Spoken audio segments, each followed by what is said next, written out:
Welcome to Solutions, where listening will leave you inspired by solutions to issues you or others you know may be struggling with in the public education system today.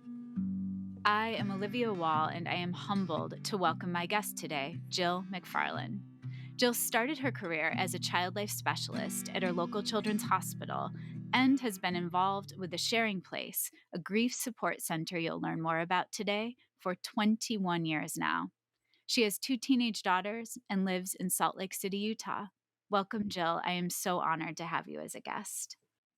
Thanks so much for having me. It's such an honor to be able to talk about our work and the kids here and just children and grief in general. So thanks so much. Absolutely. I start every episode by asking guests who an inspiring educator is from their life. Would you share for listeners? Yeah.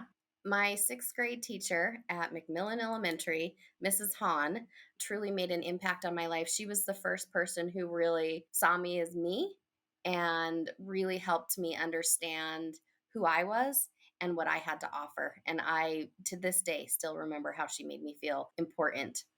I think something that listeners are going to learn from you is how you are able to make children feel important just like that. I also, before we jump into conversation, want to offer some context. One of my very best friends, Eleanor Henderson, recommended that I listen to the Heavyweight podcast, and it has become one of my favorite podcasts since. I will never forget my drive home commute, and the Heavyweight Short episode came up about the Sharing Place. I was in complete awe of you and of your colleagues and of the work you do. I still cry every time I listen to the episode just because it is so beautifully overwhelming to hear children processing about how their loved ones died and how articulate and concise you and your colleagues are in explaining it to them. I needed you to be a guest, and I am so excited you said yes, because I think you're a wealth of knowledge and a gift to the world of education and helping children process grief. Jill, since COVID and even before then, I am seeing a need in schools that's off the charts of children having social emotional needs that are not able to be met. There's just not enough people, not enough support, and families are really struggling. In Jonathan's words, your kid sized explanations for how life can end are invaluable when it comes to explaining death to children. And this is a sensitive subject. A lot of grown-ups don't know how to have these difficult conversations with children. So I want to jump in and help listeners understand, what is the Sharing Place? Can you explain the beautiful work you do? Yeah. So here at the Sharing Place, we provide grief support groups for kids, and we see kids ages 3 to 18. And kids do not come to us for therapy. They do not come to us for counseling. They come here just simply to be with other people who've experienced what they've experienced. We help them process it on a developmental level so that they really, truly can understand what's happened to their family so that they can process it and move through it. There's no way for me to make this better for families. There's no way for me to cure their grief. But our job here at the Sharing Place is to walk beside these families and make sure that nobody grieves alone. I know that the Sharing Place is a home. Can you explain or help paint a picture for listeners? What is it like when you walk in the door, and how are the different rooms designed with intention? Yeah, we're so lucky to have this house. It's an old house that we bought, and there's an addition on it, and then there's another addition on it. It's kind of like the burrow from Harry Potter. It's just addition upon addition. But each room in our home is dedicated to a different form of emotional expression for the younger kids. The teens have their own teen room that's cool and not playful like the little kids. But for the little kids, each room is dedicated to a different form of expression, because really that's what we're trying to help them understand, is how to have that emotional recognition and appropriate emotional expression. Because with grief, those are big, huge feelings that not even adults understand. And so, how are kids supposed to understand that? So, at our house, we have what we call the opening circle room, where we do all of our structured work. We do our check ins, which I can talk a little bit more about in a minute. And then our basement is totally dedicated to play. So, we have a volcano room, which is literally a padded room. It's full of big yoga balls and pillows, and the kids just go wild in there.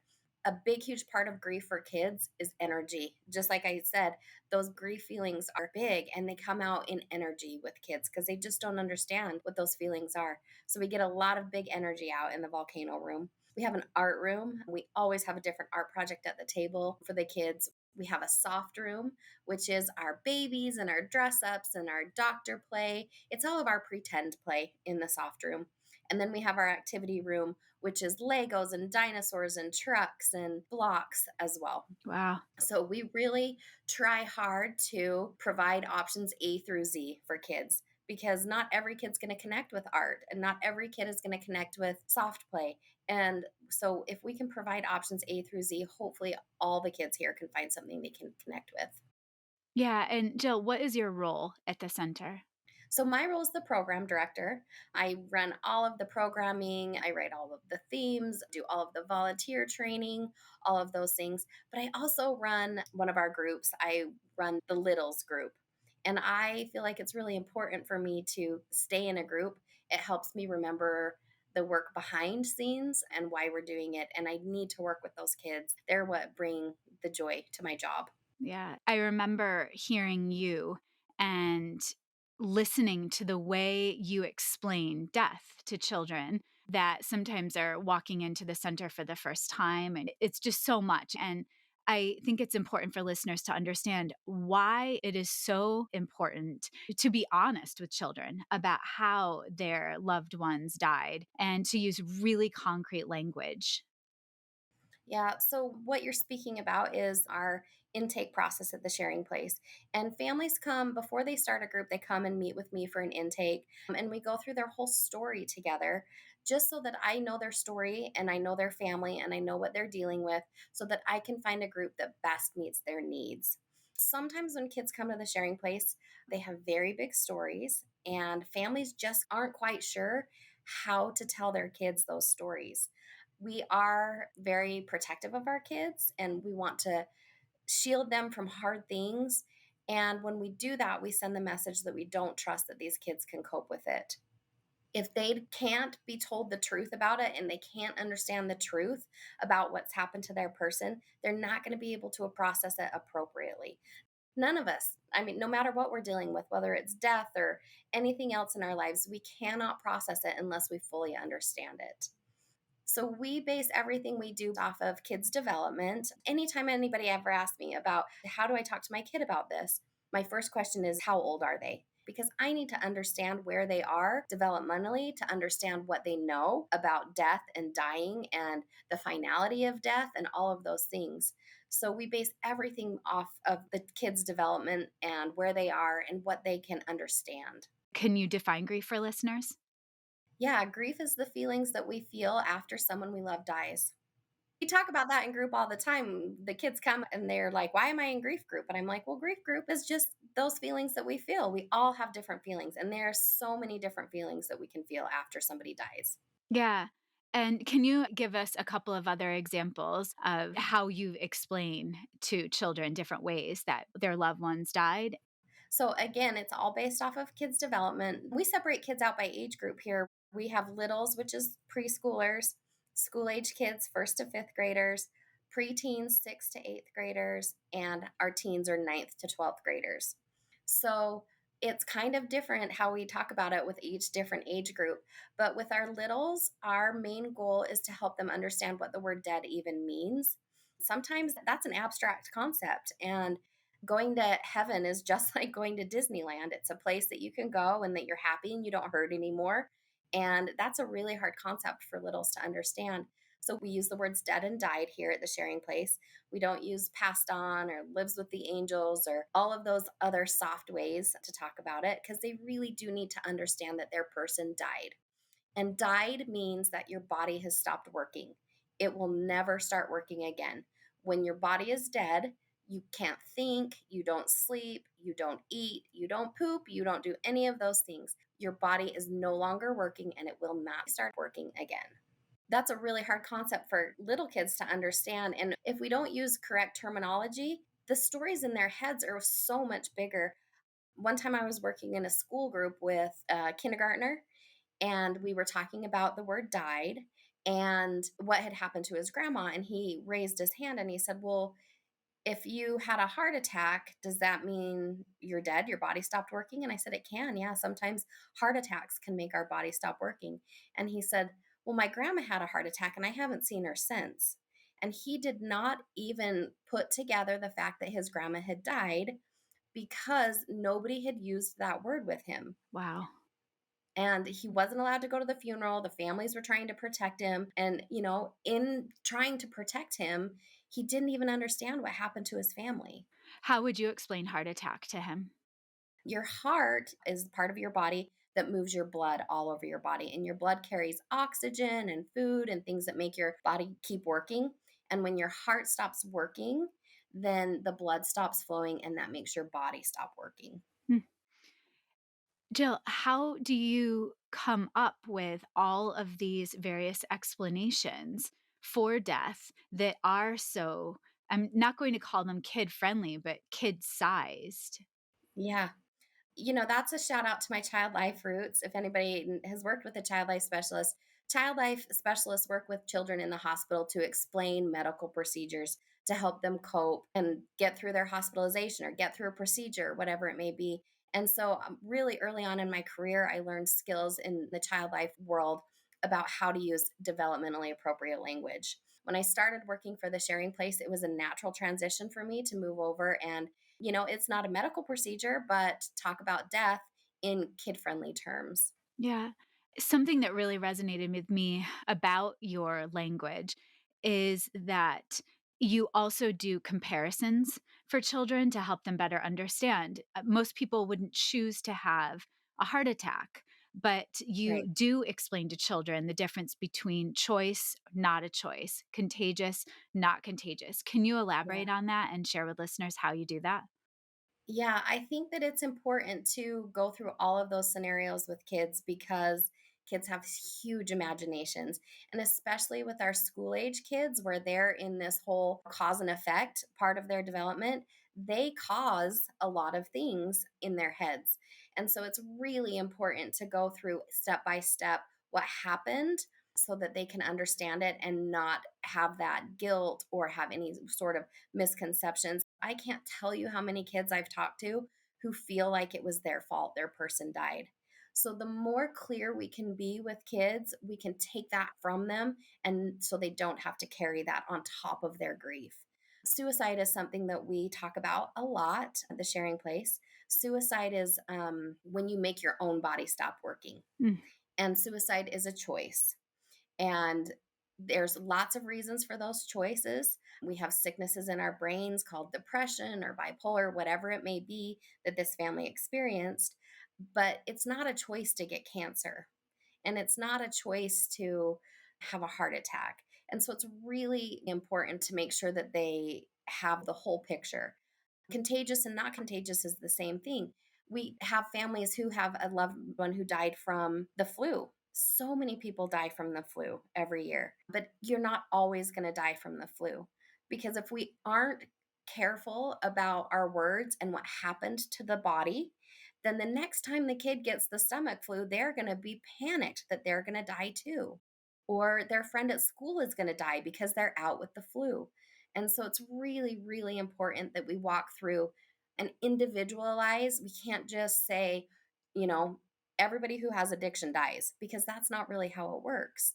We have to talk about that family specific situation and make sure that they understand all of the little intricacies about what happened to them. I'm thinking of where I began teaching in California, and we had a very large epidemic with Mhm. overdoses happening. I was teaching kindergarten and then first grade in this school, and we had a family center. And I wish I would have had your expertise to even know how to address the loss that many of these children were feeling and facing. How would you have explained the death of a loved one to overdose to a child at that age?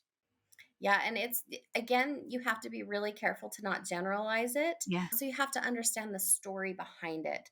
So an overdose is when you take too much of something. And it could be caused from a sickness in your brain called addiction. And that sickness in your brain makes you take things that aren't good for you. It makes it hard to make it a good choice and keep your body healthy. However, it could have been a medication mix up, right? There's so many different reasons for it. And so, overdose in general is when you take too much of something. This is also really important to process with the child and make sure that they know that medicines that your doctor gives you are okay to take. And we don't take too much of them, and we only take them when our doctor tells us to. Because, if you get a fever, if you have been told that your dad took too much medicine and that made his body stop working and he died, next time you get a fever, are you going to want to take ibuprofen like you're supposed to? And so it's really important that we work through all of those details and help them understand what happened. Yeah, and something I know too from working with children for many years as a teacher, I'm thinking of how children just navigate emotion. And I can't imagine with grief because it's so incredibly overwhelming. The processing seems like it would come in fits and starts almost. Absolutely. Can you help us understand what would that look and feel like for children? How does it revisit itself almost over time? Yeah. So, one thing about kids is that they go through this process that we call re-grieving. Mm. And every time they hit their next developmental level, they're going to re-grieve that death again because they understand it in deeper and more complex ways as they grow. And we understand our person as a person, right? When you're a young adult, you understand that your parents are people, they're not just mom and dad. And so we continually regrieve those deaths over and over again.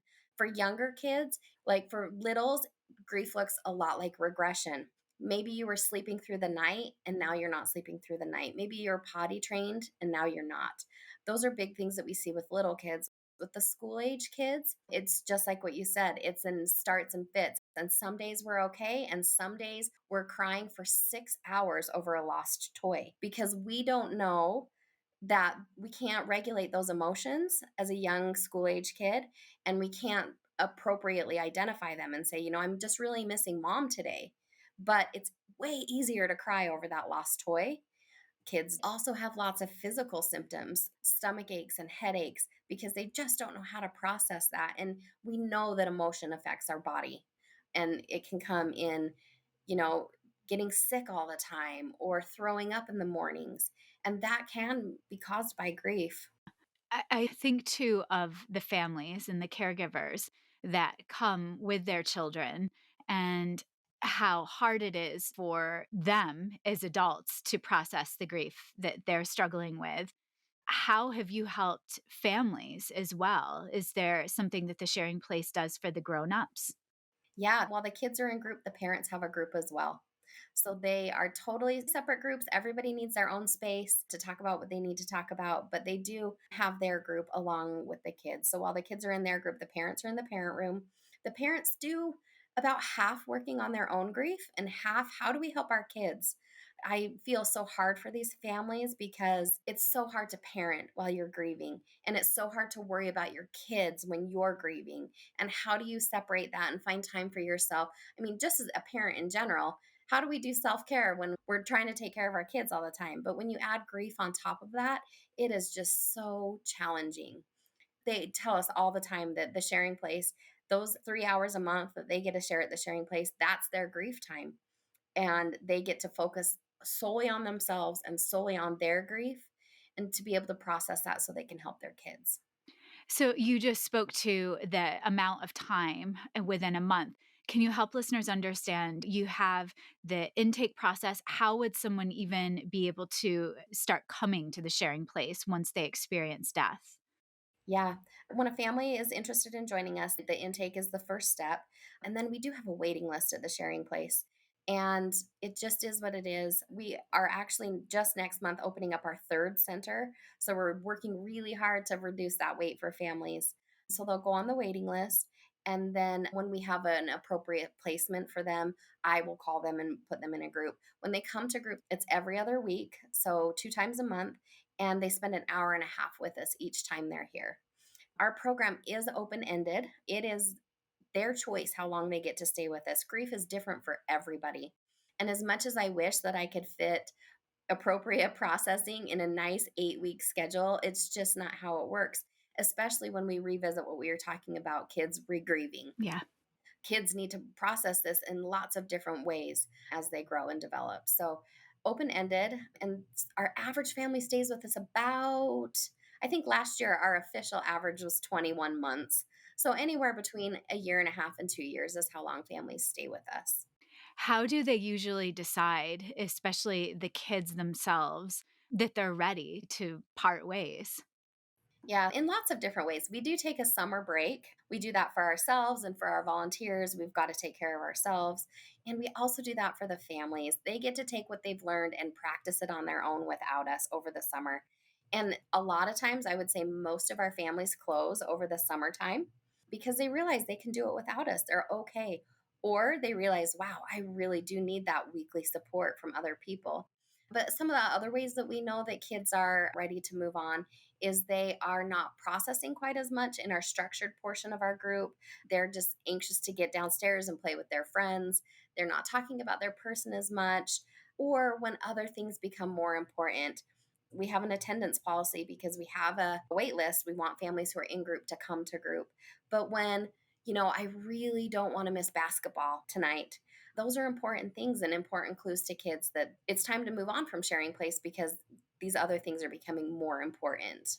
It seems kind of beautiful in a way that they're able to focus on other things and that the grieving process isn't always consuming them.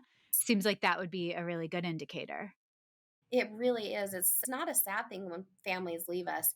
It's such a great thing. And people ask me all the time, how do you do this hard work, Jill? I could never do it. But Jill, I asked the same question of you because it's got to take an emotional toll on you as just a person and a mom and a partner, family member in life. What gets you out of bed in the morning to do this? Honestly, it's such a privilege to watch a kid come in that first day and not even be able to say the words, my dad died. And to watch him move from not even being able to speak the words to remembering their dad with happiness and laughter and sharing memories with excitement and laughter instead of tears and sadness. And it's such a process and a privilege to see. It's hard, but I am honored to be able to walk beside these families. I really am. And there are so many sad stories. And I'm honored that they're willing to tell them to me. And I'm honored to create a safe space for them to be able to move through this. I've been working at the sharing place for 20 years, and there's self care that we always have to take. Sometimes you have to step back for a minute and regroup and remember why we do the work that we do. But I come at it with privilege and honor, and I just am happy to be beside them. I was looking at the Sharing Place website, which is beautiful and a wonderful resource. And I noticed that you have outreach and education offerings. At the start of our conversation, I was saying schools are stretched so thinly, children are just not having their needs met. And it's not really to a fault of the schools at this point. It's just there aren't enough people in the world to do the work right now. So, what is the outreach and education that the Sharing Place is doing with schools? Yeah, so we provide grief support groups in school. We have partnerships with several different schools and we bring Sharing Place right to them. It's a little bit of a different program because we don't have access to their parents. The school counselor works with the parents to get the permission slip signed and the intake paperwork filled out so we know what we're coming to. We're not providing parent support groups in school. It's during the school day, the counselors pull the kids from the class and we do a sharing place group right in the school. However, those kids are kids that probably aren't going to be brought to the sharing place. And so we look at any tiny little morsel of grief support that we can offer these kids as a benefit to them. What made you choose as an organization to start going into schools? Because we know there are so many kids that are not receiving the support they need. The statistic in Utah is 1 of 14 kids is going to experience grief before they turn 18. It's different for every state, and everybody can look up their statistics on what their particular needs are in their area. But we know Utah, we have a ton of kids here. And so we know there are kids that we're not reaching, and the schools are a natural partnership for us. The counselors and the teachers, they know firsthand what's happening to these kids and they see the need. And so it's a natural partnership for us to reach more kids. And how are those groups organized within the schools? Still by age or by topic?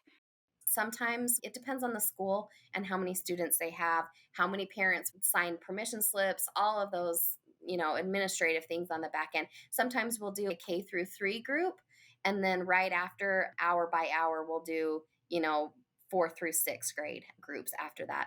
We just tailor it to the individual needs of the school and what they've got going on.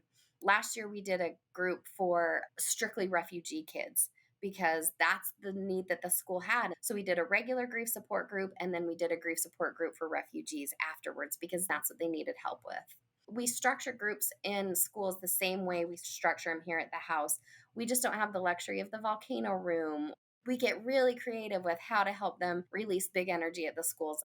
We'll take a big roll of bubble wrap and go out to the playground and pop bubbles, or we'll take phone books and rip up phone books and make a huge mess and then clean it up afterwards. So we have to get really creative on how to bring the sharing place to them. But it's really incredible to see the kids form these relationships within their own school and the way that they support each other in between group time. I continue to think of John Hattie's visible learning. And a huge part of visible learning and teaching is that teachers see the learning through the eyes of their students and then help them become their own teachers. Yeah. And in classrooms, the best practice of teaching is to have less adult voice, more student voice, students doing the work, doing the talking and thinking and reading and writing, problem solving. And a huge part of the sharing place in the groups isn't that adults are carrying the conversation, it's that the children are. Mhm. Can you say more about the power in children talking to other children? Yeah, and honestly, that's one of our founding principles is that we don't do the work. The families do the work. We're providing the space, we're providing the material, but they are doing the work. And it's really incredibly powerful for kids to that first night in group. It's their very first night, and they come and they're nervous. And when we sit down in opening circle to do our check in, and you have that brand new kid, and he hears another child say, my mom died from suicide. You can see that light up in their eyes of, oh my gosh, I'm not alone. Did he just say that out loud? And it is really, really powerful for them to not feel alone. Share with us, what is the opening circle ceremony? What does that look and feel like? Yeah, so every sharing place group starts with opening circle and check in. So each kid takes a turn checking in, and we answer 4 questions. We say our name, we say who died, we say how they died, and then we answer a question about our person that's different every time. It could be something simple like what was their hair color, or it could be more complex like what roles in your family have changed since your person is gone. And we do check in first because it helps us remember why we're here. It helps us to start thinking about our person. It sets the tone for the night. But most importantly, check in helps us practice talking about our person. It helps us practice in a safe space saying, my mom died, my sister died. Those are really hard words to say. And if you can practice it in a safe space and be ready for it out in the real world, it's really powerful for kids. One of my most memorable moments is I did an intake with a kid. He's a junior high kid, and he came to the sharing place and said, I'm here because my friend comes here and I want to be in his group. Hmm. And I said, well, that's really not why we come to the sharing place. We come to the sharing place because we're remembering our person and we want to be with other kids who've been through what I've been through. We don't come to be with our friends. And he said, oh, no, I'm sorry, you misunderstood me. My friend's dad died too, like mine did, and he can talk about his dad so openly, and he can just share and remember, and he's not ashamed of it, and I want to learn how to do that too. Ah, And I just thought, wow, these kids are learning from each other and they're seeing I want to be like that, and I just think that is so incredibly powerful. yeah.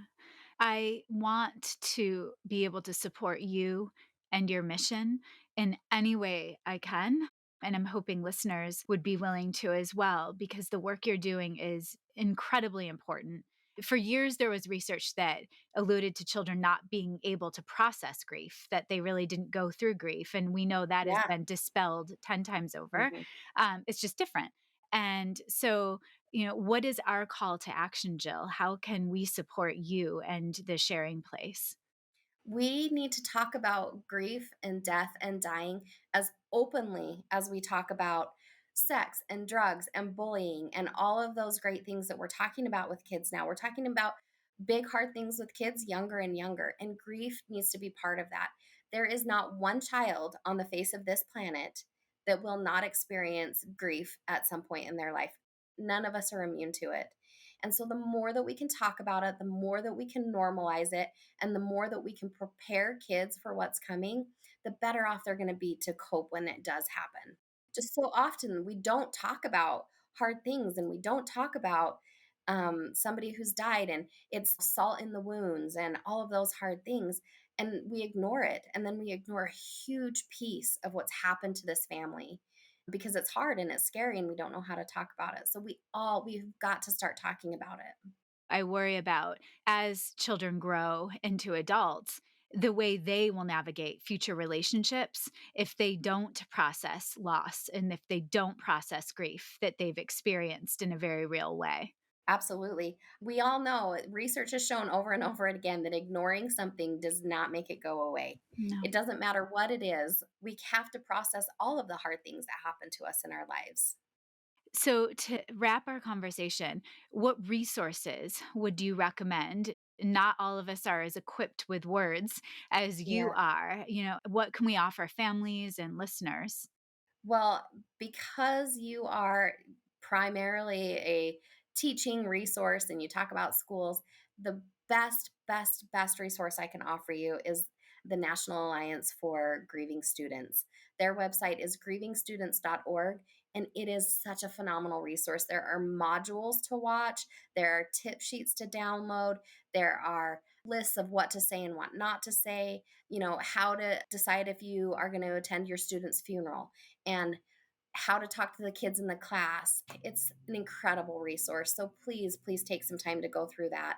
There's also a great resource through New York Life to become a grief sensitive school, and they will provide a $500 grant to your school for grief resources and come and train your teachers about grief and what resources are in your community. And you can find out more about becoming a grief sensitive school through the Grieving Students website as well.